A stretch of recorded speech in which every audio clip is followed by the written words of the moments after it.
अब कल की हियरिंग में ऑनरेबल सुप्रीम कोर्ट ने कहा कि हम इसको थोड़ा इसमें इंटरिम ऑर्डर करना चाहते हैं और उसमें इंटरफियर करना चाहते हैं।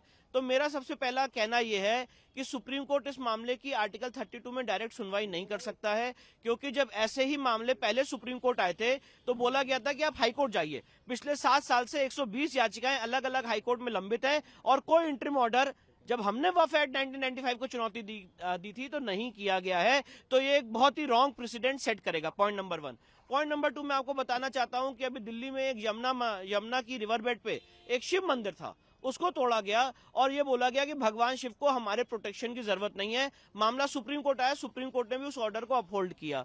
तो मैं ये बात कहना चाहता हूं कि जब मंदिर बाय यूजर नहीं हो सकता है, चर्च बाय यूजर नहीं हो सकता है, गुरुद्वारा बाय यूजर नहीं हो सकता है, तो ये वफ बाय यूजर कैसे हो सकता है? और वफ बाय यूजर के कंसेप्ट को स्टे करना चाहिए और इस कंसेप्ट के आधार पे जितनी संपत्ति गलत ढंग से ली गई है उसको वापस लाने की कार्रवाई होनी चाहिए। इंटरिम ऑर्डर ये होना चाहिए, ये बात हम कोर्ट के सामने रखेंगे।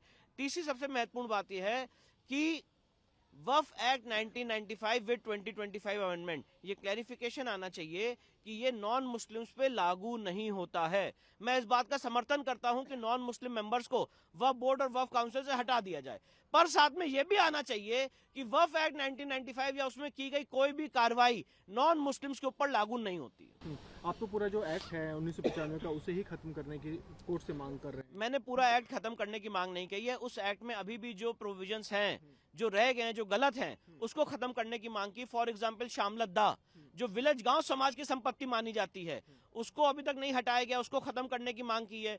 सेक्शन 6 में जो पर्सन एग्रीव्ड शब्द यूज है, जिसकी श्रेणी में नॉन मुस्लिम्स भी आते हैं, उसको खत्म करने की मांग की है। सेक्शन 8 में टैक्स पेयर्स के मनी को वफ के सर्वे में उपयोग करना का जो प्रावधान है उसको खत्म करने की मांग की है। सेक्शन आपका 36 जिसमें डबल रजिस्ट्रेशन का प्रोविजन है, कोई अपॉर्चुनिटी ऑफ हियरिंग देने का प्रोविजन नहीं, उसको खत्म करने की मांग की है। सेक्शन 41 में फिर से रजिस्ट्रेशन का प्रोविजन है, उसको खत्म करने की मांग की है। इंक्रोचमेंट हटाने के लिए जो एक स्पेशल पावर दी गई है सेक्शन 52, 53, 54 में, उसको खत्म करने की मांग की है। वफ ट्राइब्यूनल को खत्म करने की मांग की है। सेक्शन 89 में वफ के खिलाफ केस फाइल करना है तो नोटिस देना पड़ेगा, उसको खत्म करने की मांग की है। सेक्शन 101 में वफ को जो पब्लिक सर्वेंट का दर्जा दिया गया है, वफ बोर्ड के जितने लोग हैं उनको खत्म करने की मांग की है। तो इन सारे फिर मांगों पे भी सुप्रीम कोर्ट का हमारा निवेदन है, सुनवाई होनी चाहिए और इस पे भी इंटरिम ऑर्डर पास होना चाहिए।